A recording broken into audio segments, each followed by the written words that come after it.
Special dedication to the great one. Happy belated birthday and special dedication to the GOAT.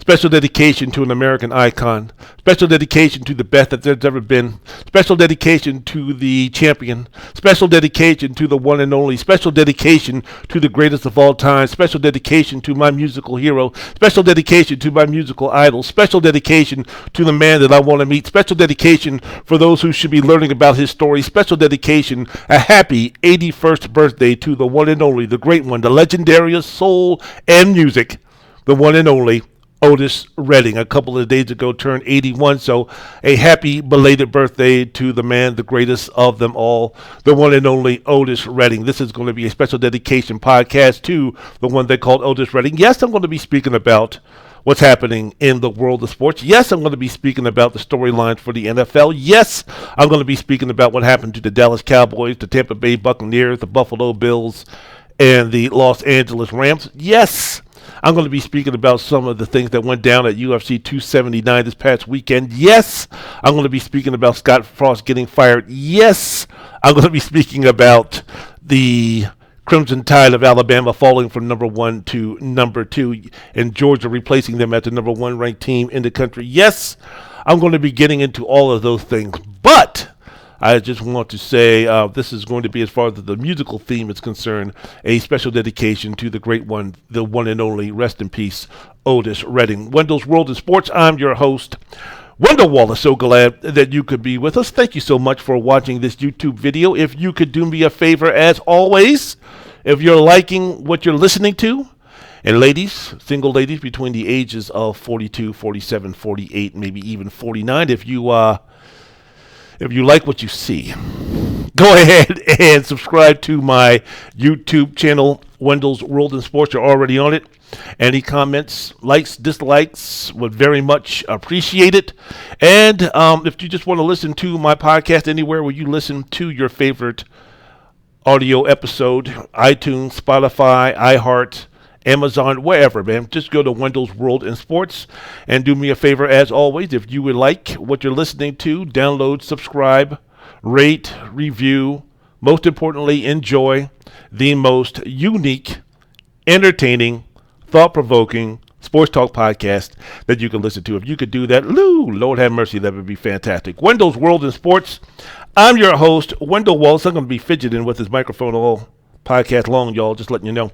Wendell's World of Sports, I'm your host, Wendell Wallace. So glad that you could be with us. Good morning, good afternoon, all those good things. Let's go ahead and start talking about what's happening in the NFL. Week 1 is finally here.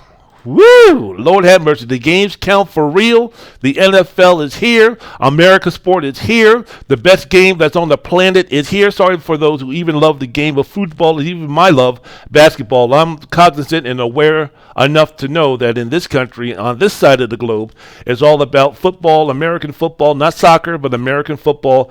So this country, the selfish, divided, racist, ignorant states of America, when it comes to sports, we need our football. We love our football. We live for our football. We gamble for our football. And we do it, and we're in tune, and we're down with the NFL as far as a sporting society is concerned 12 months out of the year. It's the king of all sports on this side of the globe. So, yeah, man, it's all about talking about what's happening in week 1 of the NFL. Now, for those who listen to my podcast, for those who know me, for those who have listened to anything concerning the world of sports when it comes to the NFL, I have said this over and over and over again. When it comes to the first month of the season, maybe even the first 2 months of the season, the first 4 to 6 to 8 games, I'm just a fan. I'm just watching. I'm enjoying. Yes, I'm analyzing. I'm doing all these type of things, but the NFL, when you think about it, man, it's just too long of a sport. Now, when we think of the elongation of the sport, we think about the amount of games that's been played or the games that play. And one of the things that make the NFL so great is the fact that you don't have 82 NFL football games like the NBA. You don't have 162 games in the NFL like you do in Major League Baseball. You don't have 82 games being played like they do in hockey. It's only 17 games. And it's always either on a Thursday, a Sunday, or a Monday. and near the end of the season might slide in a Saturday or something like that. For the most part, we know the ritual is down. So even though it's only 17 games compared to 82 for the NHL and the NBA and 162 for Major League Baseball, still, when you think about it, it's a long season. And for week 1, week 2, week 3, week 4 out of the season for the NFL, yes, I know that by the time week 4 rolls around that almost a quarter of the season is over, but can you possibly talk about in concrete terms about which team is going to be good, which team is going to be bad, which player is going to be good, which player is going to be bad, which player is going to be the MVP, which player is disappointing, which player is reaching beyond expectation? All of these things that we like to hurry up and start talking about, all of these proclamations that we like to make as soon as possible because we live in the ADHD society in terms of we want it now, we need it now, we need our analysis now, we need our food now, we need our service now, we need our television on now, we need everything now. Not in 2 minutes, not in 5 minutes, not in 2 seconds, now. So, of course, after week 1 of the NFL, we want to sit there and say, because there's only 17 games, that gives us the right, that gives us the privilege to say, you know, doggone it, what happened with the Dallas Cowboys, their season's over. Doggone it, what happened to the Buffalo Bills, they're going to win the Super Bowl. Doggone it, what happened to the San Francisco 49ers, they need to change quarterbacks. Doggone it, what happened to the Dallas Cowboys, they need to fire Mike McCarthy. Doggone it, what happened to the New England Patriots, they need to get rid of Bill Belichick, or Bill Belichick has lost his step. Doggone it, after we saw what happened with the Tampa Bay Buccaneers, now they're in position to possibly be one of the favorites to win a Super Bowl and give Tom Brady his 8th Super Bowl championship. We are all set. We are all frothing at the mouth. We are all wanting to get there. But we have to be patient. When we want to go ahead and start talking about who's doing what and who's going to be doing what. The Buffalo Bills on Thursday night, they look great. Especially in the second half.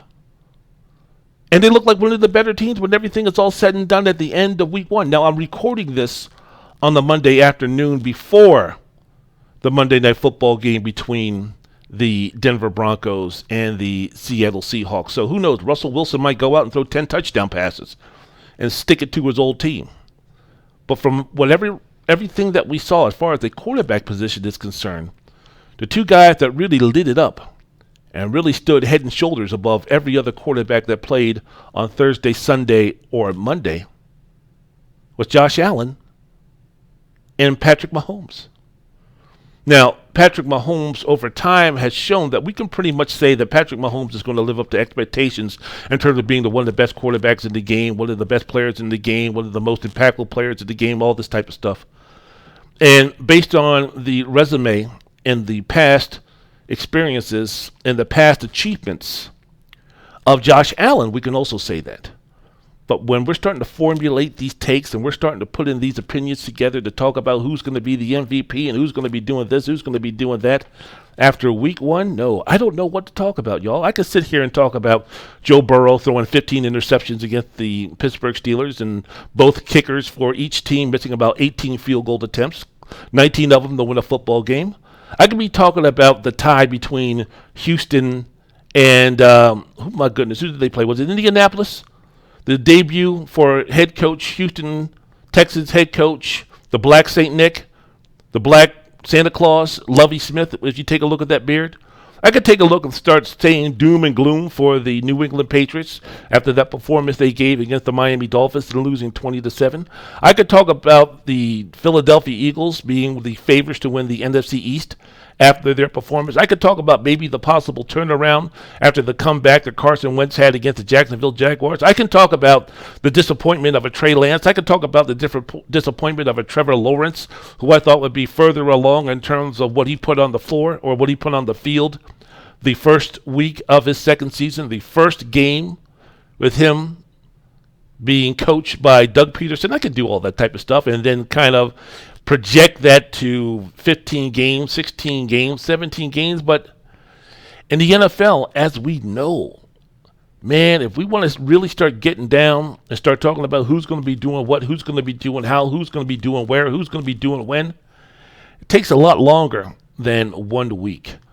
So, yeah, I can sit here and talk about Buffalo and the way that they look ready to live up to preseason expectations, physically beating up the Los Angeles Rams, the defending champions, overwhelming them by the fourth quarter and winning 31-10. I could talk about how Josh Allen overcame 3 first-half interceptions and turnovers, and after being tied at 10 at the half, the offense came out and scored on 3 straight possessions, finishing the game converting 9 of 10 first downs.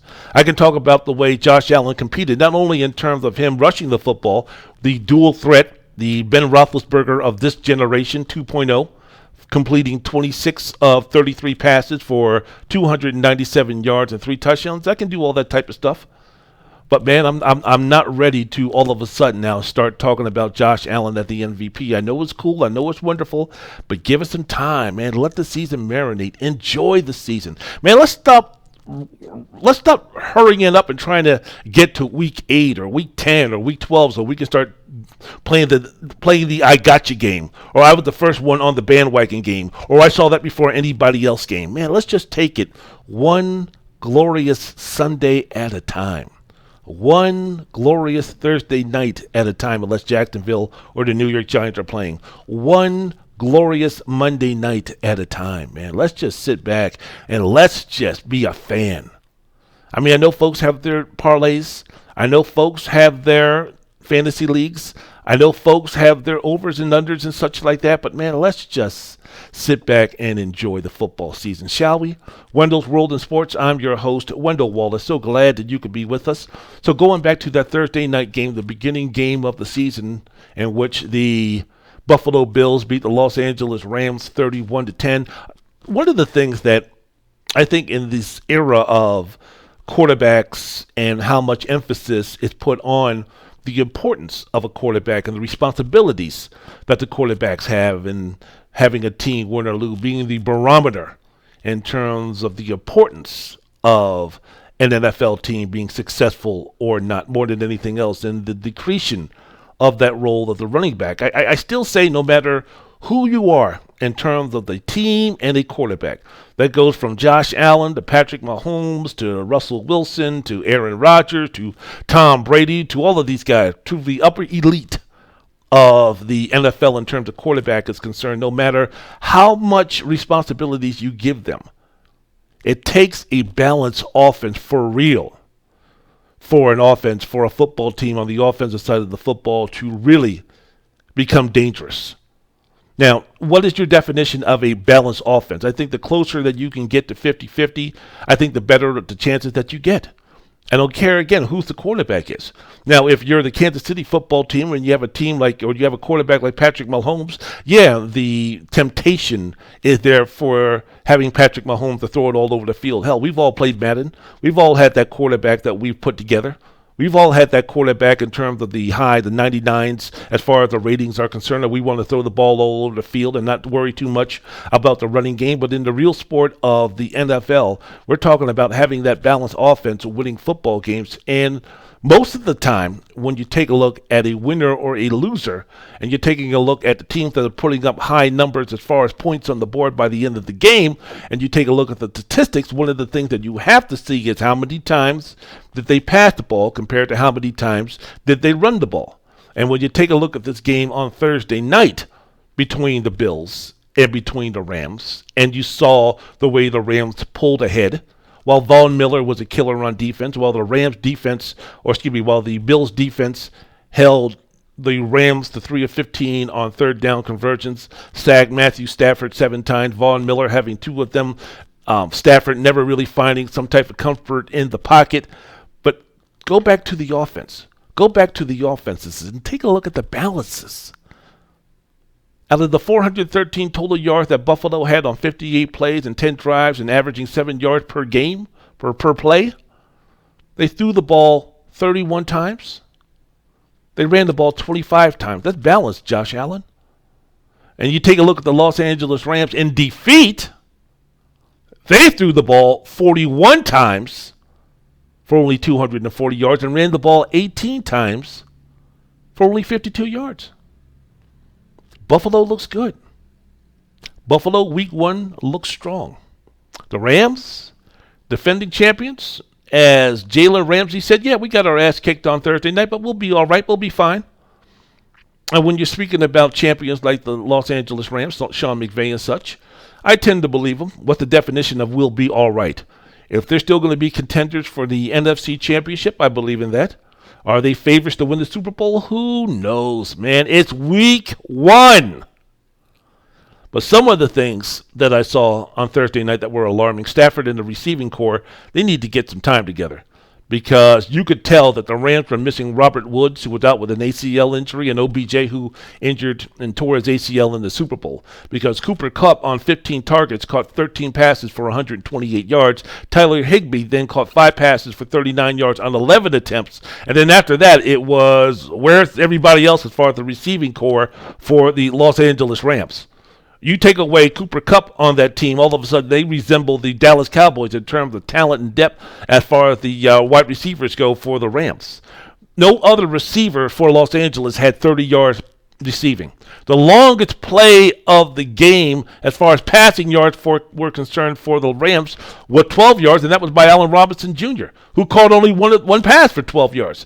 And this was a situation where I thought that Allen Robinson Jr. was supposed to be the guy that was going to be the savior, or be the guy that was going to be able to replace an OBJ, that was going to be able to replace Robert Woods until he came back from injury. And the narrative going into the training camp, or the narrative throughout training camp concerning the Rams and the offense is concerned, was how great Allen Robinson Jr. was doing. And how the narrative was, man, the Rams, I can't believe it, they got this guy, and Allen Robinson Jr. was this guy for the Chicago Bears, and he played with a myriad of average quarterbacks, and he still was able to make an impact. So now he's going to go to a team where he's going to be opposite the best wide receiver in the game in Cooper Kupp, and he's going to be playing with Matthew Stafford, so he's going to be that guy that's going to be able to really balance out the Rams as far as the receiving corps is concerned and still make them formidable. Well, for 1 week, first game of the season, that didn't happen. The Rams rarely, if ever, if I can remember, in that game, went downfield against the Buffalo Bills. One of the reasons why, because of the pressure that the Bills front four was putting on Matthew Stafford. But, yeah, man, I mean, Josh Allen looks good. I like the fact that Devin Singletary, one of the question marks in terms of what was happening with the Bills on the offensive side of the football. Not only were they going to be replacing a couple of offensive linemen, but, they needed to get a little bit more balance in the running game. And Singletary trying to take some of the pressure off of Josh Allen, so he won't be running the ball as much as he did last season. Now, Allen still ran the ball 10 times. How many of those were design plays? How many of those were, going outside of the pocket and scrambling and such? I have to go back and look at the tape. Listen to me, going back and look at the tape. Hello. But, a situation where if the Bills can get that running game going to complement that passing game, then, we could be talking about the Bills doing some special things and living up to expectation. The Rams, again, just weren't ready to play. And I guess, I don't know if it was a Super Bowl hangover. I don't know if it was the situation where they really didn't get too much time to play real games during the preseason, as we know that the NFL cut one of the preseason games. So instead of 4 games, it's down to 3 games. I don't know if that was the case or not. Sean McVay said it was on him because he didn't get the team ready to play. They were at home. They got their Super Bowl rings. I don't know if all of those things played into their performance, but it was pretty lousy after halftime, and it just seemed like the Rams were physically punked by the Bills in the second half, especially along the offensive and defensive line. And it'll be interesting also to see this year because if you remember, the Rams were struggling a bit last season when they went and got OBJ from Cleveland, when they went and got Von Miller to catapult them to have the momentum to win a Super Bowl. Well, I don't see any skillful player. I don't see any impact player that the Rams can go out and get. I think that they've emptied the cupboard in terms of the assets that they have to even go out and get somebody who could really help them this year the way that Von Miller and Odell Beckham Jr. did. So we'll see what happens as the defending champions, Los Angeles Rams, and the projected champions, Buffalo Bills, do this season as the season goes on. Wendell's World in Sports. I'm your host, Wendell Wallace. So glad that you could be with us. All right, I guess we got to talk about the Cowboys, right? And that's the situation here in this country that we have to talk about when it comes to football, when it comes to the NFL, that we have to talk about the Dallas Cowboys and do all this kind of nonsense. In the NBA, we have the Los Angeles Lakers. In the Major League Baseball, we have the New York Yankees. And in the NFL, which is king, we have to talk about the Dallas Cowboys. Tampa Bay had a professional football victory, as I like to call it, over the Cowboys on Sunday night, 19-3. So I guess what are we going to talk about, man? Where do you want to go with this when we're talking about the Cowboys? What's going to be your deal? What's going to be your narrative? What's going to be your talking point? What's going to be the plot? What's going to be the gist of week one for the Cowboys? Season's over? You ready to call the Dallas Cowboys season's over at the first week? Along with the chances of Mike McCarthy keeping his job after the season is over? Is that going to be the narrative? When is Mike McCarthy going to lose his job? Because Sean Payton is going to be waiting in the wings. Now, owner Jerry Jones said Dak Prescott, quarterback Dak Prescott, the $160 million man, starting quarterback for the America's team, will be out several weeks due to an injury to his thumb that requires surgery. Prescott went to the locker room late in the fourth quarter to get his right hand examined after he hit the hand of Buccaneers outside linebacker Shaq Barrett and did not return. Before this injury, Prescott was already dealing with something earlier in the week before Sunday night. He was limited last Thursday. In last Thursday's practice because of a sore ankle that he blamed on a new pair of shoes. Interesting. Normally, when we have shoes that don't fit or we have shoes that are making us uncomfortable, mainly it's around our feet, right? Now, I don't walk around the hallways of Virgin Valley High School in cleats. I'm quite sure you don't walk around your place of employment in cleats. So I don't know if cleats are different in terms of if they're too tight or something wrong with them that they don't hurt your feet more than they hurt your ankle. But he was talking about, Dak Prescott was talking about, it was a situation where the new cleats that he had was hurting his ankles. Must be a Jordan brand shoe. So, so that was another situation that he was dealing with. And before he got injured, Prescott wasn't playing that well anyway. You take a look at the stat line, 14 of 29 for 134 yards with one interception and no touchdown. And again, all of this stuff, and I understand where the narrative, and I understand where the talking points, and I understand where the excuses, and I understand where the yeah buts, and I understand where you have to understand and all this type of stuff is going to come from. I understand that that Amari Cooper is now with the Cleveland Browns. I understand that there's wide receivers for the Cowboys who are injured and are working their way back to Dallas Bay with a burning love inside. I understand all these things. And I understand that the wide receiving core is below average for Dallas. And I understand that Tyron Smith is not on the offensive line for the Dallas Cowboys. I understand all of these things. But guess what, man? If you're Dak Prescott, I don't want to hear it. Inexcusable. Non-acceptable for his performance yesterday. None. I don't care about the lack of depth and talent at the receiving core. I don't care about the makeshift line or with the offensive line. I don't care about any of those things. You're making $160 million. Or you signed a $160 million contract for 4 years, which averages somewhere around $40 million a year after you broke your ankle in week 5 and then got that money. It's a whole lot different, man. The perception is a whole lot different. And sometimes perception doesn't match reality. Sometimes perception doesn't give you the advantage of someone who needs to have those excuses to understand why they didn't have a good game. But when you're making $40 million, I'm sorry, Dak, one of the reasons why we gave you $140 or $160 million, and one of the reasons why we're paying you all that money, so we don't have to go out and get ourselves a primo, best-in-line, Cooper Kupp type of wide receiver. That's one of the reasons, because you can take chicken shit and turn it into chicken salad. That's what making $160 million or averaging $40 million a year will do. So, yes, I'm not saying because of the lack of skill players, because of the offensive line being banged up. I'm not saying you should go out there and, be Josh Allen or Patrick Mahomes part deux. I'm not saying that you have to sling the ball around and throw for 400 yards and be out of this worldly. I understand that. But you got to do better than 14 to 29. You got to do better than 138 yards. You got to do better than the one interception in which 2 or 3 of them of your passes also could have been intercepted. You got to do better than that. And you know that. Dak Prescott knows that. Once he comes back from injury, what's going to be the situation with the Cowboys? Is he going to be out 4 weeks? I know that he's having surgery, so everybody's talking about if he has surgery, then it's going to be a pretty good situation, or it's going to be, more than likely that he's going to be out a minimum of 4 weeks. So what's going to be happening with the Dallas Cowboys in 4 weeks? I know next week that they face a pretty upset and angry Cincinnati Bengals team. So what's going to be the situation moving forward with this? Because if Prescott's going to come back in 4 or 5 or 6 weeks, there really is no reason for the Dallas Cowboys to go out and get themselves Jimmy Garoppolo. Jimmy Garoppolo is going to be a situation where if Dak Prescott's going to be out for the remainder of the year. Now, if he's going to be out 10 to 12 to 13 games, then you go ahead and make the move.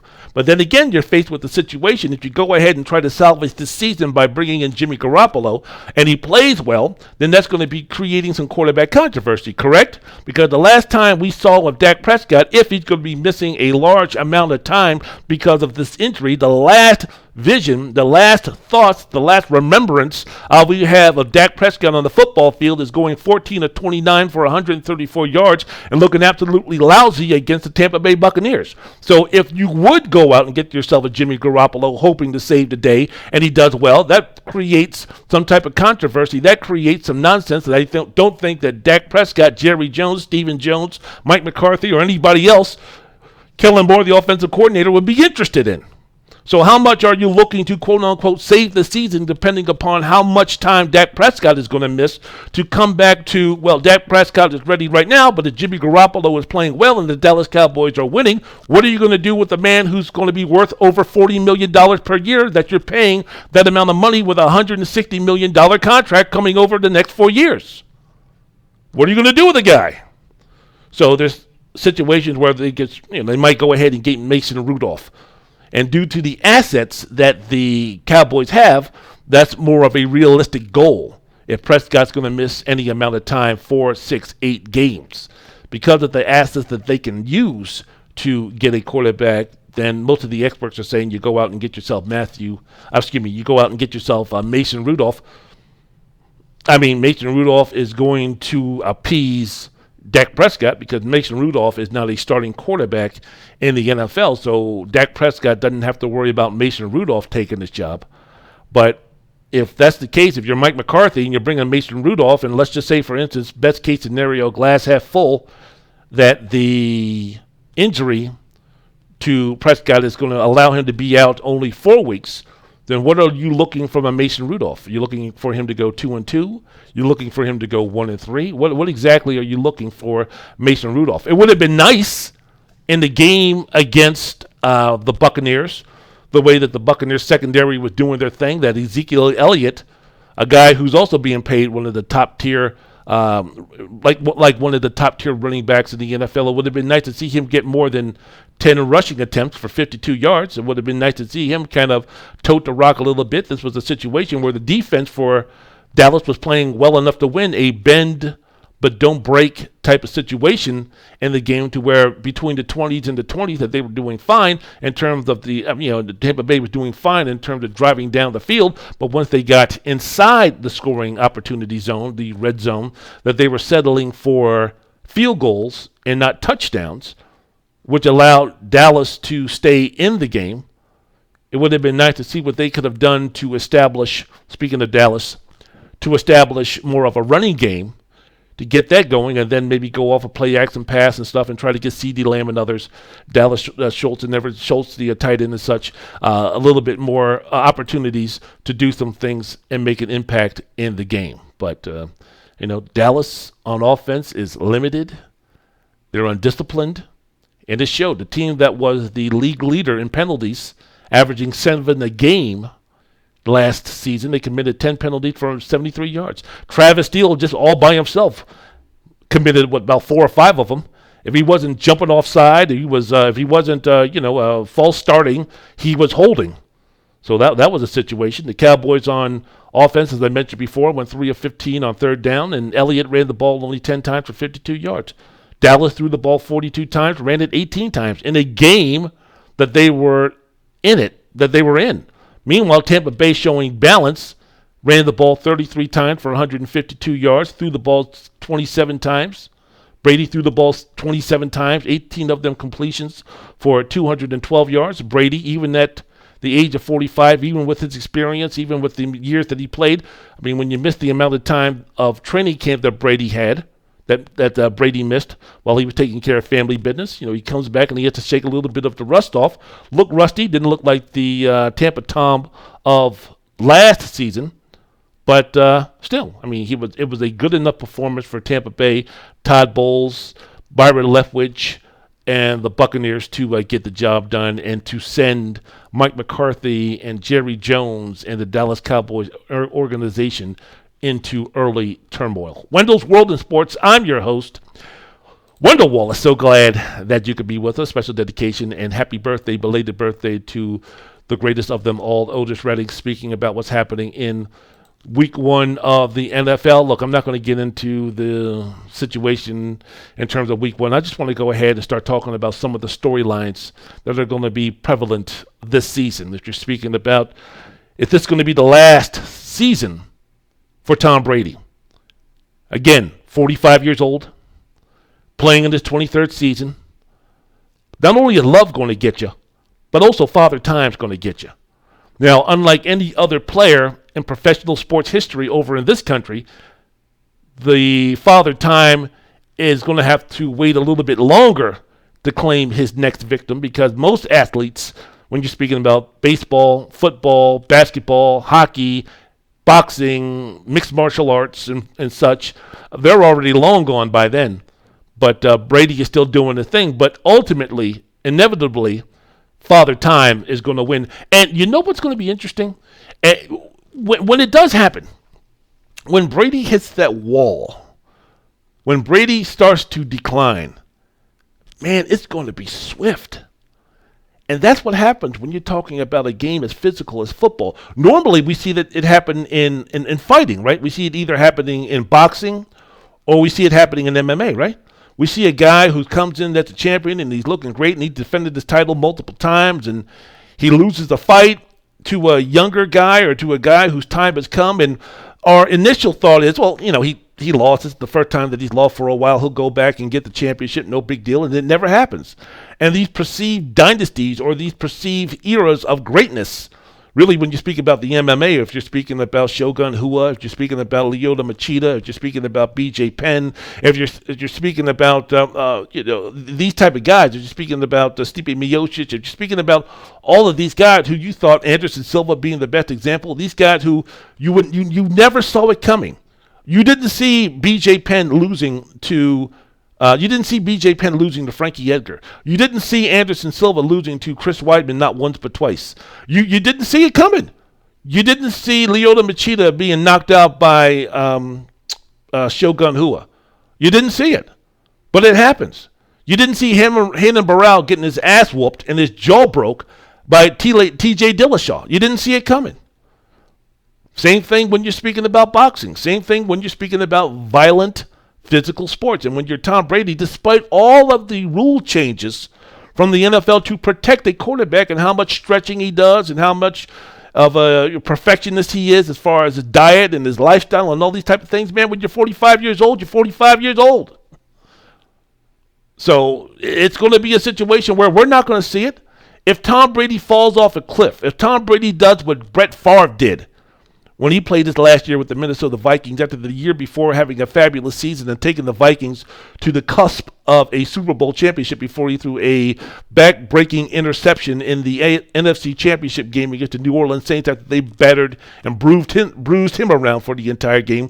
We didn't see the performance. We didn't see the fall-off, or we didn't expect the fall-off from Brett Favre that he gave. So, yeah, we're all thinking that, after the performance, and it wasn't a horrible performance by Tom Brady, but we're expecting something better from a guy who threw for over 5,000 yards, completed 68% of his passes, and was voted by his peers as the best player in the NFL. We're expecting something a little bit better than that, with the rationale being that he was away from the team because he was taking care of family business and he's getting the rust off and all these type of things. It could be a situation where this could be the level of Tom Brady's play and even declining this season. I'm not saying that it is. I'm not saying that. But what I am saying is that, man, again, Father Time is coming to get you. And it's a situation like living in California, right? I mean, it's like living in California in terms of, hey, look, man, in California, earthquakes happen, right? We know if you're going to be living in California, Southern California, sooner or later, an earthquake's going to happen. Now, I can't tell you when. I can't tell you how devastating it's going to be. I can't tell you any of those things. I can't tell you in about 15 minutes we're going to have a devastating earthquake. I can't tell you on next Tuesday at 11:45 that we're going to have an earthquake. I can't tell you those things. But I know it's coming. And that's the same thing with Tom Brady in terms of his NFL football career. We know the wall is coming. If he plays long enough, he's going to hit the wall. We don't know if that wall is going to be hitting him in week 6. We don't know if that wall is going to be hitting him in week 3. We don't know if that wall is going to be hitting him in week 12 of the 2027 season. But I'm going to be thinking that it's going to be a lot closer than anybody anticipates. So, this is going to be a situation where I think possibly, as the way Peyton Manning went out in terms of his greatness, in terms of him winning a Super Bowl with him riding or being carried by that Denver defense to the Super Bowl, I think this is going to be the same situation for Tom Brady. Maybe not in the same sense because Peyton Manning suffered so many debilitating injuries by the time that he was playing in his last season in the NFL for Denver that you knew he was done. You knew he was cooked. But I think Tom Brady being the upper echelon great quarterback, it would not surprise me if those days are over. Those are some of the storylines that I'm going to be looking at as the season goes on. Wendell's World in Sports. I'm your host, Wendell Wallace. So glad that you could be with us. Can Josh Allen and the Buffalo Bills emerge as the best team in the AFC and officially put an end to the expected dynasty and dominance of Patrick Mahomes and the Kansas City football team? What would it mean? What impact would it have on the league if Buffalo were to win the Super Bowl this season with Josh Allen leading the way, becoming the MVP? What would it mean for that legacy, for the budding legacy of greatness for Patrick Mahomes, as he was supposed to be the standard bearer for the next 7 to 10 years? If you remember, going into that Super Bowl against the Tampa Bay Buccaneers, people were already talking about Patrick Mahomes as being one of the all-time great quarterbacks in the league. It was like his 3rd or 4th year. Already one of the greatest quarterbacks of all time? That is some enormous disrespect to Sammy Baugh and Otto Graham and Sonny Jurgensen and Joe Montana and Johnny Unitas and Peyton Manning and Tom Brady and Drew Brees and Doug Williams and Warren Moon and all of these great, awesome quarterbacks, Dan Marino, John Elway. You're already putting Patrick Mahomes up there after 4 years? Can he at least win a couple of more MVPs? Can he at least win a couple of more Super Bowls before we start putting him up there with the Aaron Rodgers and other great quarterbacks of all time in the league? How lazy of a topic can we get? Low-hanging fruit. Ridiculous. But that was the conversation before the Super Bowl against Tampa Bay, that if Kansas City won this championship, I mean, people were speaking about the Kansas City dynasty and this, that, and the other, and Patrick Mahomes being one of the all-time greats, and is he already better than Tom Brady and this, that, and the other? Now, look, nobody has been stupid enough. Nobody's going to be contrarian enough to really do something in terms of negativity toward Patrick Mahomes, because if you do, you're an idiot. If you do, you're just looking for clicks. You're just looking for attention. You're just looking for eyeballs. You're just looking to recruit the stupid who, for some reason, don't like Patrick Mahomes. I don't know, because the person that he married is white, or because she isn't good looking, or because he's not playing for your team, or because he went to Texas Tech, or because he's not a fundamentally sound football player, or you don't like his commercials, or whatever. I mean, as far as the football player is concerned, I don't know what reason you could give not to like Patrick Mahomes. I'm going to denigrate him if you want to go ahead and go down that avenue. But, it wouldn't surprise me.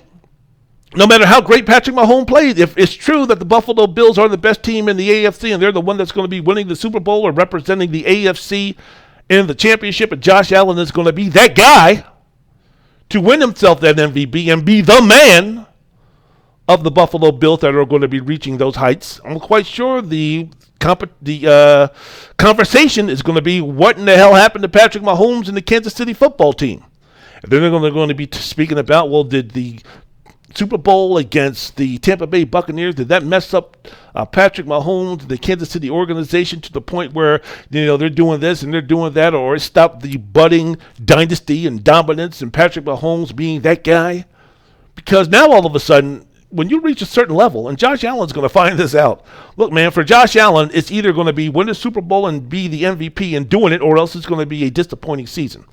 And when you have the haters, and when you have the clowns, and when you have the fools, and you want to have those who just want to be contrarian, or you just want to get a rise out of people, they're waiting for Josh Allen to fail, i.e. not win a Super Bowl. Josh Allen could have a great year, and the Buffalo Bills still couldn't win a championship. There's going to be people coming out of the woodwork to see, I told you Josh Allen wasn't this, Josh Allen wasn't that, Josh Allen on the negative tip. So it's going to be interesting, man. We have, again, ADHD in terms of this society and who we love and who is the flavor of the month and who we're putting all our attention to. Patrick Mahomes became old real quick. And now the shiny new object for people to talk about and glam over is Josh Allen. And Patrick Mahomes is still a mother. He's still a bad mipper flipper when he's playing football for the Kansas City football team. If you could just take a look at what he did against the Arizona Cardinals in Week 1. Patrick Mahomes is not dead, ladies and gentlemen, in terms of being one of the best, if not the best quarterback in the league. That narrative is not dead. That narrative is not in critical condition. That narrative is not on life support, man. Speak with the man with some respect when you put the name Patrick Mahomes in your mouth and you start talking about him as a football player. But those are the things in terms of what it means for the league itself, for the Buffalo Bills, the organization, and for Josh Allen to see what they can do to reach preseason expectations. Those are some of the storylines that I'm going to be interested in when speaking about what's happening in the NFL this season. Wendell's World of Sports, I'm your host, Wendell Wallace. So glad that you could be with us. How well will Lamar Jackson play without a new contract? How much of a distraction will it be for him and the team if they start the season not playing up to expectations? Now, they did a good job in beating the New York Jets 24-9. He was, 17-30 for 212 yards, a couple of touchdowns, 3 touchdowns. He did all this without his starting running back or his left tackle, Ronnie Stanley. But, now there's reports coming out that Jackson turned down a 5-year, $250 million contract with $133 million of that money guaranteed. The extension, which ran through the 2027 season, would have increased the total value of Jackson's deal to just under $274 million over 6 years, according to sources. Jackson would have played out the $23 million fifth-year option on his rookie deal before the extension kicked in and started in 2023. How much of a distraction is that going to be? Now, look, for me, I hate this nonsense, and I hate this bullshit when you're speaking about players and their contract and signing. They shouldn't be signing. Look, man, how much Lamar Jackson signed for, that's his business. I don't give a rat's ass. I don't give a shit. Lamar Jackson can sign for $250 million. Lamar Jackson can sign for $50 million. Lamar Jackson can sign for $24,000. I don't care. Because no matter how much money Lamar Jackson's going to be getting, I ain't getting a penny of it. You ain't getting a nickel of it. You ain't getting a dollar. You ain't getting nothing from Lamar Jackson. So why do you give a shit how much money that he's negotiating for? Why is that a topic coming out of your mouth? I don't care how much money the man makes. I ain't going to receive any of it. I don't know Lamar Jackson. I've never met Lamar Jackson. Why do I care about Lamar Jackson in terms of how much money he makes? Now, if it's going to be a situation where this contract is going to be affecting his play, then, yeah, we can go ahead and talk about that in that context. But when people start talking about, oh, he's being greedy, or I can't believe he's turning down that money, and blah, blah, blah, and this is ridiculous. Hey, man, shut the fuck up, because it's none of your goddamn business how much money Lamar Jackson makes. Unless he's going to give you a piece of the pie, unless somehow you're invested or you have something in Lamar Jackson Enterprises and how much money he gets from his contract, he's going to give you 5%, 2%, 1%, 0.6%, whatever. But if he ain't giving you any money, why the fuck do you care how much money he makes? Why are you going to go ahead and start talking about he's greedy, he's not greedy, he needs to sign, he doesn't need to sign? It ain't none of your goddamn business. As long as the man comes out and throws touchdowns and plays well for the Baltimore Ravens, cool. If you're a Ravens fan. I'm a Washington Commanders fan. I hope the man goes 5 for 28 and throws 18 interceptions. I don't care about Lamar Jackson in terms of how much money he makes. Again, if you're a fan or you have him on your fantasy team, then maybe a situation where, again, this contract is being a distraction and because of that it's affecting his play. Okay, we could talk about it again in that context. When people start yapping about, start talking about he should sign and how much money does he need and all of this type of stuff, when you come from that angle, man, just shut the fuck up, man. Just shut up. It ain't your money. You want me to go to your house and you want me to do my next podcast and find out how much money you make and should be, and go on the podcast and start talking about how much money you should be making, you should be doing this and you should be grateful for that and all this kind of nonsense? No. Why? Because it's none of my goddamn business. So Lamar Jackson, in terms of what he's signing for or what he's asking for or what he's going to sign for, it's none of our goddamn business. As long as it doesn't affect his play, it's none of our business. Wendell's World in Sports.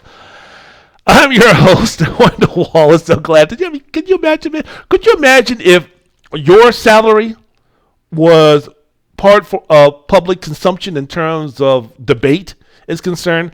I mean, I don't know, man. Let's just say that you're I don't know, man. You're a bank teller, and you're making $18 an hour. You want me to go on the air and start talking about you need to be making 20, or if you changed jobs and went to another profession that I should be going on the air and start calling you greedy or start calling you selfish or start calling you all these other names because you decided to do what's best for your family or you decided to do what's best for you. You decided to chase that dollar. Chase the dollar! Ain't nothing wrong with that. So we're going to allow that from people outside of the sports realm. But why are we up here debating and contemplating and talking about it and speaking about Lamar Jackson as far as the person is concerned based on what he's signing for, what he's asking for, how much money that he wants, how much guaranteed money that he wants, and what he'll sign for? Why do we care? It's none of our business. Wendell's World of Sports. I'm your host, Wendell Wallace. So glad that you can be with us. Let me see. New high-profile acquisitions having the biggest impact for their new team. Russell Wilson for the Denver Broncos. That game is going to be starting in about an hour and a half. Tyreek Hill for the Miami Dolphins caught 8 passes for 94 yards in a 20-7 win over New England. Devontae Adams with the Las Vegas Raiders was targeted 19 times by his old college buddy and quarterback David Carr. But 10 catches for 141 yards as the Raiders lost to the Los Angeles Chargers. And Justin Herbert, did he look good yesterday. Man, Justin Herbert is a beautiful playing quarterback. Just absolutely beautiful. And Chase Young, who knew? Being a Washington Commanders fan, would he look good in the Commanders uniform. But I have to admit, man, at that time, because he was in the same draft class where I thought Chase Young was the end-all, the be-all. And I was yelling, Chase Young, Chase Young, Chase Young. Justin Herbert showed nothing at Oregon that would preclude him being the quarterback that he is already. Being great already, being the guy that with those responsibilities, realistically having those responsibilities, earning those responsibilities. So Justin Herbert for the Los Angeles Chargers, my goodness gracious. And Chase Young is out again because he re-injured his ACL. Boy, my Washington Commanders. A.J. Brown with the Philadelphia Eagles had 10 catches, 155 yards against the Detroit Lions. Probably the best performance of a day of one of the players that was traded for. Khalil Mack made his deal with the Los Angeles Chargers, playing well.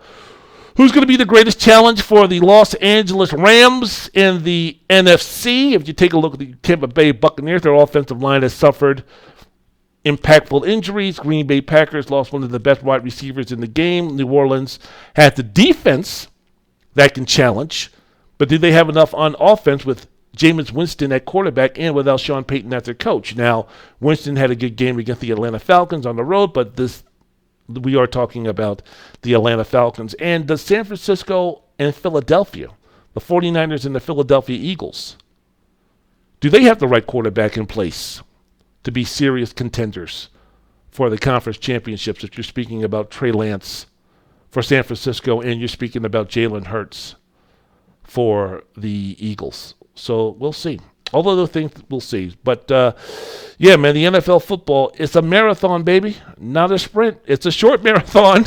It's a physical marathon, but yet and still, it's still a marathon. Not going to be getting into the minutia of week 1 or week 2. I'm just in the totality of what the storylines are for this NFL season. Those are some of the things that are going to guide me. We're not going to be speaking about the NFL on a week-to-week basis. And if anything pops up, any teams start to emerge as surprises or failures or any player and such, I'm most definitely going to talk about that in context.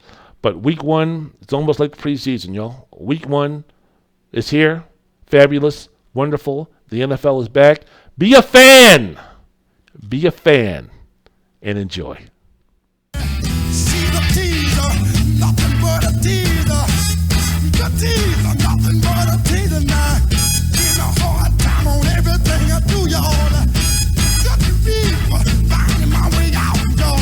Got to tell you about it, find my way out. Got a reason, I got the reason, children. She took me down, she didn't let me go, but halfway, children, halfway now. She didn't let me go all the way, y'all. Didn't let me go all the way, y'all. Everybody know the beat. They tip, but children not a. They tip, but children know. Big teaser, big teaser now. Don't try it, girl. Teaser, big teaser, y'all. Last segment of the podcast. Last segment of the program. So soulful. So goddamn soulful when you're speaking about the one and only Otis Redding. My man. And people laugh, people joke when I start speaking about, guys like Otis Redding or guys like Sugar Ray Robinson or Joe Louis or Muhammad Ali or Kurt Flood or Larry Doby or Sam Cooke or James Brown or Sidney Poitier and others, Billie Jean King and Katharine Hepburn, while people always laugh at me, roll their eyes, shake their head, and it's like, Wendell acting stupid again. Wendell saying some stupid-ass shit again when I say that those folks in history classes all throughout the school system in the U.S. history classes, these names should be known to these kids. Because when you think about it, when you think about the way that we're going to move this country, move this world in a positive direction, it's not coming from lawmakers. I mean, there's no law that can be placed, that can be put on the law books that can eradicate racism or bigotry or misogyny or ignorance or stereotypes. It's nothing like that. When we're young, when we're adolescents, and when we're growing, and when we're learning, and we're at the age of 14 to 18 or 21 to 22, 25, when we're at that age, when we're still maturing, and we're still growing, and we're still impressionable, hey man, we're not turning toward politicians. We're not turning toward people who make the laws. We're turning to people who we idolize. We turn to people who we wish that we could be in terms of athleticism or athletics or music or acting or something like that. Growing up for me back in the day, Jimmy Carter and Ronald Reagan weren't shaping my mind in terms of what's happening, what's going on. I didn't have President Reagan on my wall as a poster. I didn't go ahead and start, doing that type of nonsense. Man, my heroes were Kirby Puckett. My heroes were Warren Moon. My heroes were Len Bias. My heroes were Muhammad Ali. My heroes were Magic Johnson. My heroes were Lyman Bostock. My heroes were John McEnroe. My heroes were Sugar Ray Leonard. My heroes were those guys. My heroes were Rakim. My heroes were Heavy D. My heroes was Denzel. My heroes was Michael J. Fox. My heroes were those guys. So, I mean, that's in terms of watching those guys. Those guys were the ones, along with my family, along with my friends, that shaped me into the person that I am with the beliefs that I had. So when we speak about, especially when we speak about the steps do we take toward the society that we're in today? You don't think that Otis Redding, you don't think that James Brown, you don't think that Sam Cooke, you don't think that John Coltrane, you don't think that Miles Davis, you don't think that Sidney Poitier, you don't think that Spencer Tracy, you don't think that Katharine Hepburn, you don't think that Dorothy Dandridge, you don't think that these guys didn't play some type of role to the generation to push us forward? You don't think that those guys played a role in the civil rights movement and other movements that made us, that taught us, that educated us to where we are today? A long way to go, but a lot farther than we were back in those days. You don't think Otis Redding played a role in that? You don't think Otis Redding's impact in England wasn't monumental? You don't think Otis Redding's final years of his life in 1967 wasn't monumental, wasn't earth-shattering, and hoping to move the society in the right direction? You don't think that these white kids and these black kids and these Asian kids and these Hispanic kids who were listening to Otis Redding's record in this country or in Brazil or in England or any part of the country, you don't think that he had an impact on what they thought about the black folks in the black community and such, one way or the other? Same thing with Sam Cooke, same thing with John Coltrane, same thing with Sidney Poitier, same thing with other folks who helped move other movements in this country. And now since we've been brought in, and now since we're even more diversified, we're going to have people of other ethnicities. We're going to have people of other religions. We're going to have people who are gay and lesbian who are going to be shaping and molding this country for the better as time goes on, to get it to the place where, unfortunately, I'm not going to be around to see it, but hopefully this society will get there. You don't think Otis Redding somehow, some way played a role in that? If you don't think so, you're ignorant. If you don't think so, you've been too privileged. Come on, man, get a clue, read a book, learn something, open a mind, expand, learn, get it together, and then teach the young ones so they can teach the younger ones. Wendell's World in Sports, I'm your host, Wendell Wallace. So glad that you could be with us. Goddamn right. Wendell Wallace, this is Wendell's World in Sports. So glad you could be with us. UFC 279. Nate Diaz finishing off his last fight in his UFC contract, beat Tony Ferguson in the 4th round, guillotine choke.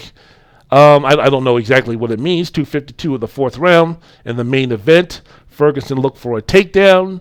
Diaz quickly locked in the guillotine choke, squeezed until Ferguson was forced to tap. It was an interesting fight because it was a situation where if El Coolio, my man Tony Ferguson, would have shown a little bit more fire and a little bit more desire and a little bit more anger and a little bit more fierceness and a little bit more passion to do some harm to Nate Diaz, I think he could have won the fight because he was kicking the hell out of that leg. If you saw the fight and you saw Diaz's leg bruise and begin to swell, I mean, you saw some discomfort on Diaz's face. He didn't like getting kicked into the leg and the shin by Tony Ferguson. And there was some times, like in the 2nd or 3rd round, he'd kick him, and then, Diaz would walk away and walking around the octagon and gesturing and doing all this type of stuff. And Tony Ferguson is looking at the referee like, is he quitting? And the referee, Herb Dean, was looking at Nate Diaz talking about, are you quitting? It was just kind of strange. It was just something that was kind of like, but what are you doing standing there? Nate Diaz is on the opposite side of the octagon walking around. Did he quit? Did he say he's going to quit? What's going on? And Tony Ferguson is just sitting there bewildered. I think the Tony Ferguson of 2014, 2015, 2016 would have ran across the octagon and finished Diaz. So it was kind of like you got duped. It was almost like another version of the rope-a-dope, what Diaz did to Tony Ferguson.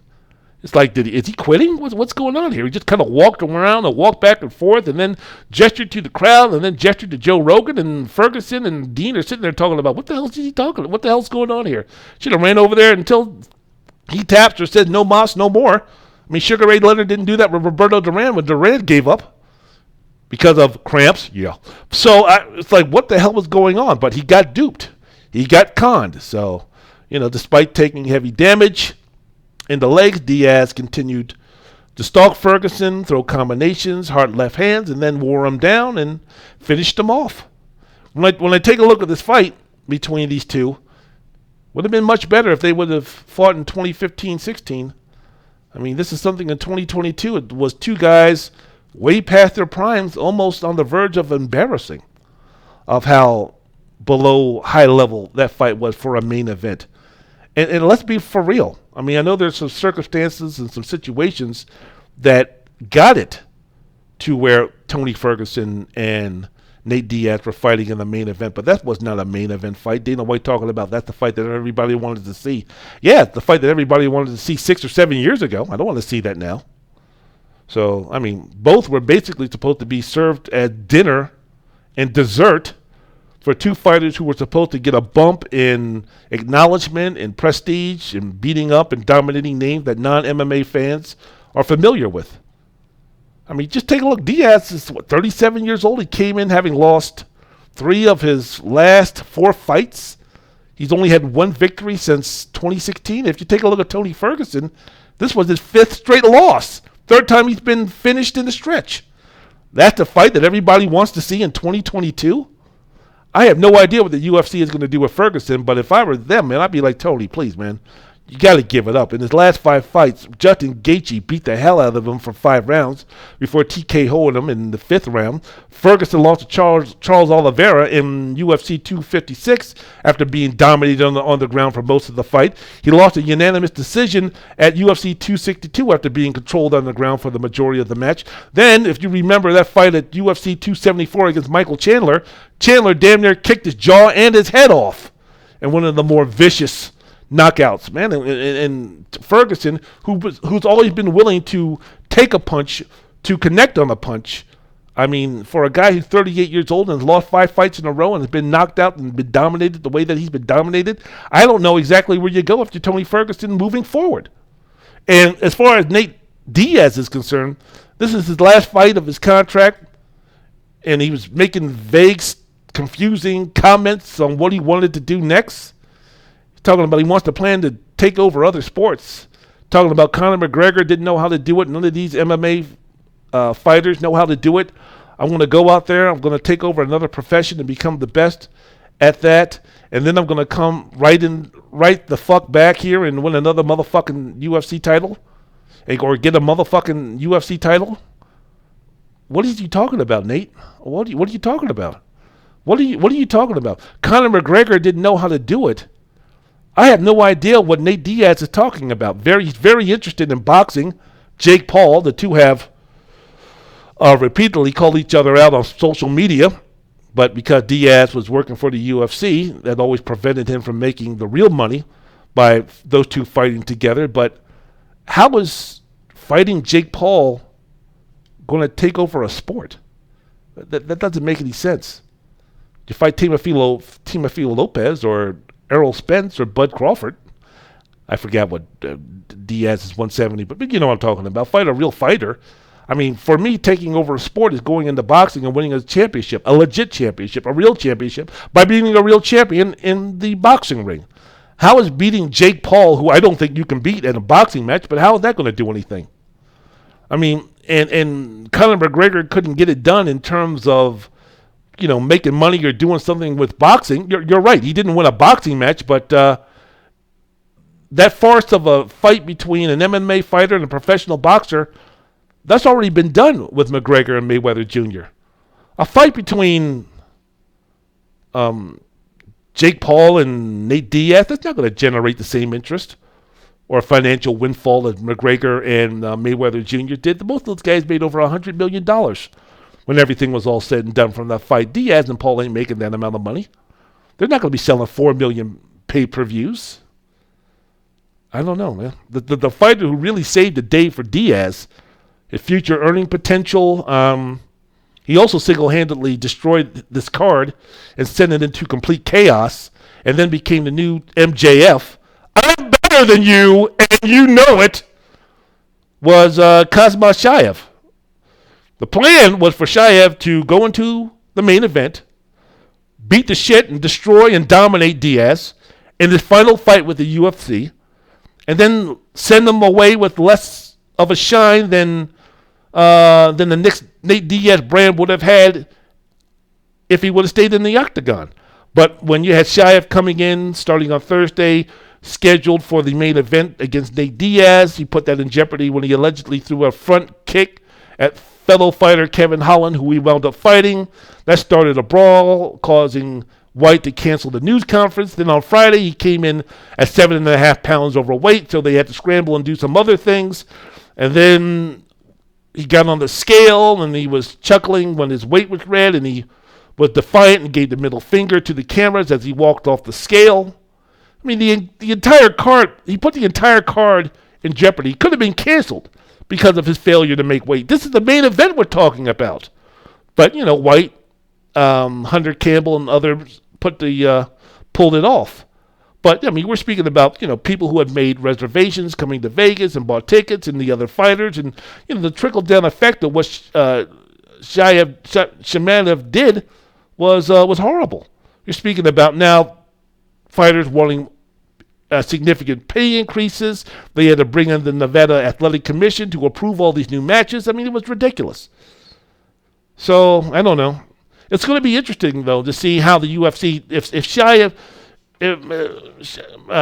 the guy's name, if he's going to be putting on this act, if he's going to be taking the heel role, it's going to be interesting to see how the American MMA public and the UFC fans is going to deal with a guy with a personality like this who doesn't have white skin or is not an American and instead is Islamic. It's going to be interesting because the UFC and Dana White let Chael Sonnen and Colby Covington talk ignorant, racist trash about Brazil and other Brazilian fighters for years to hype a fight. They allowed McGregor to make fun of, they allowed McGregor to make ignorant statements about fighters' religions. If you would remember the build-up to Nurmagomedov.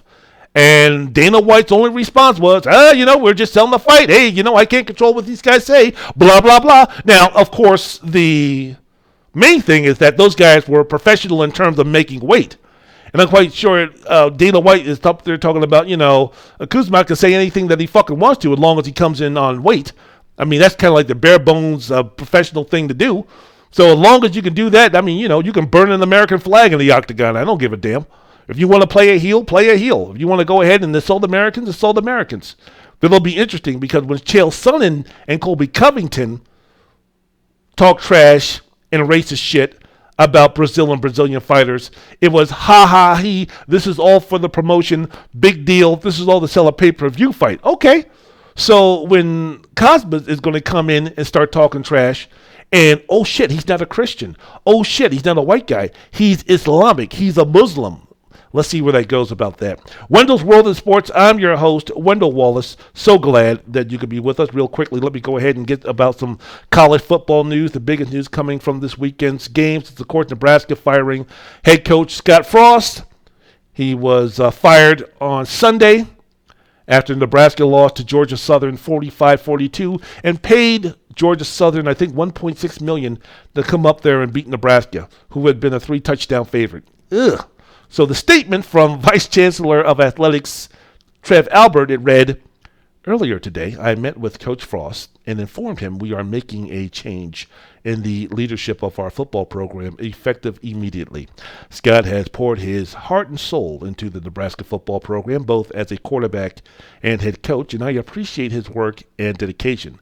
Now, get your things and get the fuck out." No, he didn't say that. I was just kind of ad-libbing. But Associate Head Coach Mickey Joseph will take over for the rest of the season. Frost is going to receive his full $15 million buyout. The buyout would have dropped to about $7.5 million if they would have waited till October 1st. But after losing to Georgia Southern, nah, man, he's got to go. He's got to go. Alberts told reporters he needed to make a change now to be fair to the players and others around the program.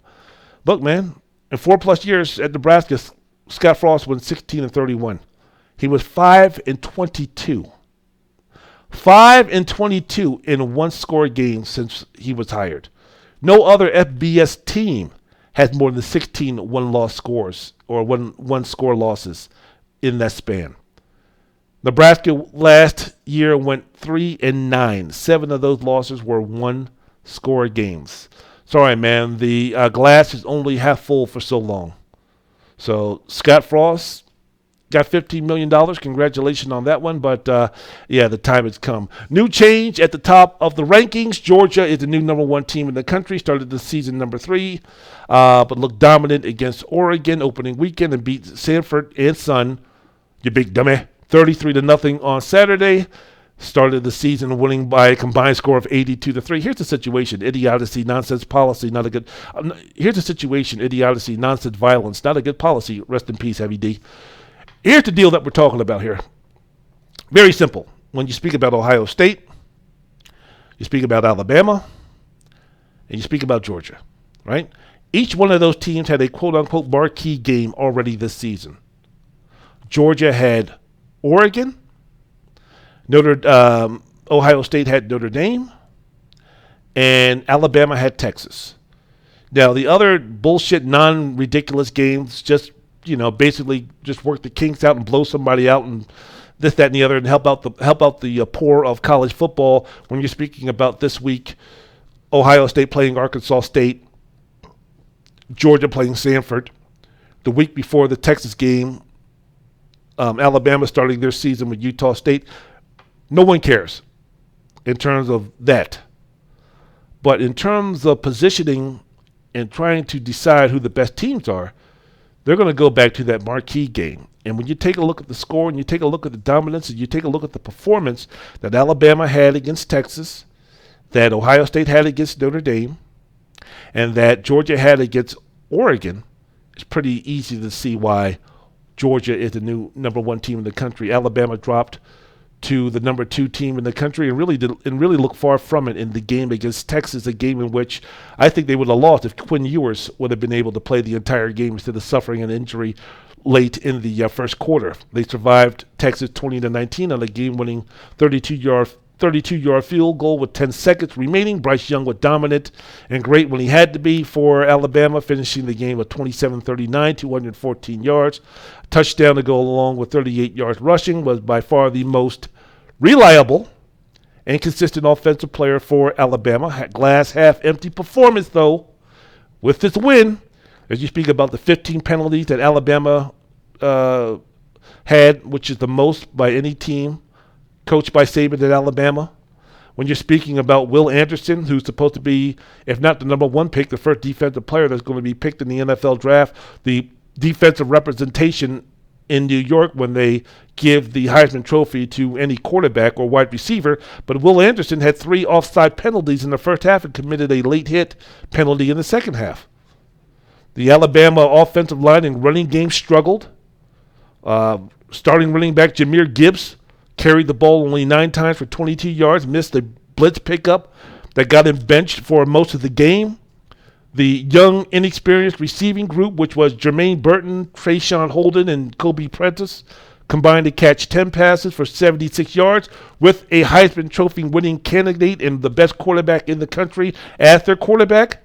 No receiver can take the top off the defense with the type of speed like they've had before. Now, Louisville transfer Tyler Harrell was supposed to be that guy, but he's been injured. We'll see what happens when he comes back.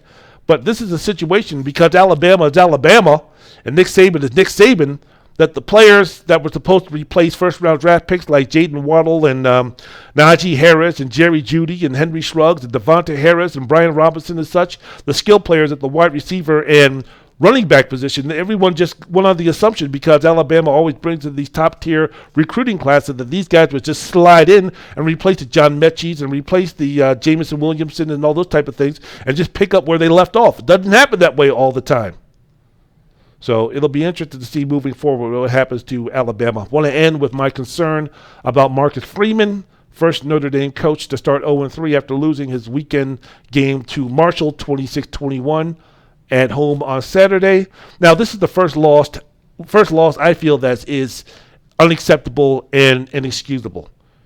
Losing to Oklahoma State 37-35 in the Fiesta Bowl, although they lost the lead, this was a situation where Brian Kelly left to take the LSU job, losing in the Fiesta Bowl 37-35. Okay, I can understand it. Losing the first game of the season to the number 2 ranked team in the country at the time, Ohio State, at home. Okay, I get it. This is the first game losing to Marshall where it's kind of like, no.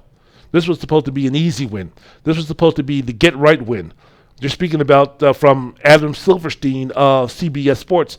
Marshall, this is the first win over a top 10 ranked opponent since 2003 when they defeated Kansas State. And from the Athletics' Matt Brown, Notre Dame entered Saturday with a 42-game winning streak against unranked teams. Now they're 0-2 for the first time since 2011 when they finished 8-5 in Brian Kelly's second season. No. Just from an athletic standpoint on offense, Notre Dame just doesn't have the experience or the firepower. That's the deal, man. They just don't have it. After managing only 10 points and 253 yards against Ohio State, it followed that up with 351 yards and 21 points against Marshall. Seven of the 21 points, 7 of those came in the final 15 seconds of the game when Marshall was just letting them score so they can run up the clock. Quarterback Tyler Buckner threw for 201 yards against Marshall, but both of his touchdowns came on the ground. He's yet to throw a touchdown this year, and he also had 2 interceptions against the Thundering Herd. What in the name of Chad Pennington and Randy Moss is going on there? So the offensive line and the running game has been terrible. They averaged 2.5 yards per rush against Ohio State, 3.5 yards against Marshall.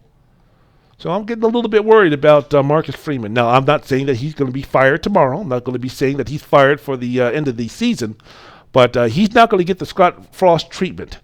I mean, this is going to be a situation where they'll fire you before you should be fired, not after you should be fired. So let's hope they get it together for Notre Dame. Let's hope those players can go out and do some good things for Marcus Freeman, because we're looking at a team that's going to probably finish around 7-6, 8-5. And what does that lead? Is he going to be already on the hot seat heading into year number 2? So we'll see. All right, that's it. I'm out of here. I want to thank everybody for listening to my podcast. Going to end it with the greatest, the one and only, his last performance, December 10th or December 9th or 8th. Was it 9th? 8th? I don't know. December 8th, 1967 in Cleveland. Him and the Barkays. Plane went down in Madison, Wisconsin a couple of days later, robbing us of one of the greatest. But my love for Otis Redding is everlasting. And, yeah, man, to the greatest. So let's all see what we can do. The song is Try a Little Tenderness. Let's see what we can do to do that in our lives with folks who deserve it, to try a little tenderness. All right? So Wendell's World of Sports, Wendell Wallace, the greatest of them all, Otis Redding. Rest in peace, my brother. Go ahead and do your thing.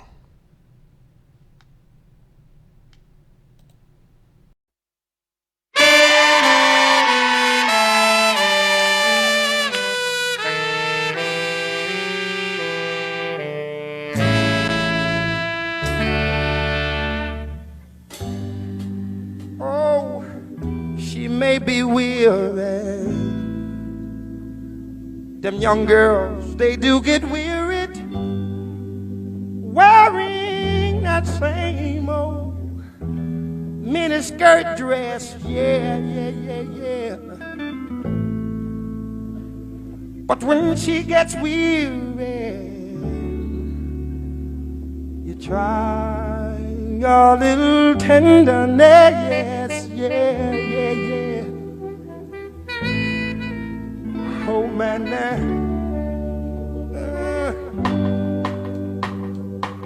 now I know she's waiting, just anticipating for things that she'll never possess. No. But while she's there waiting, try just a little bit of tenderness. That's all you got to do.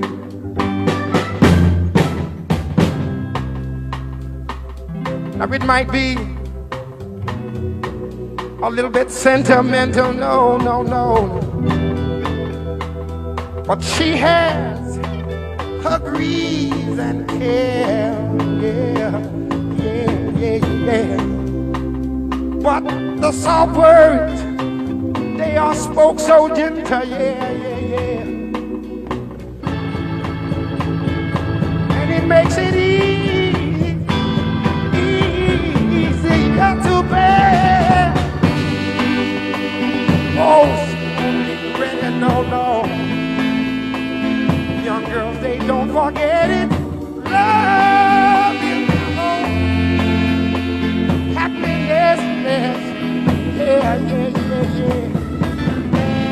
but it's all so easy. All you got to do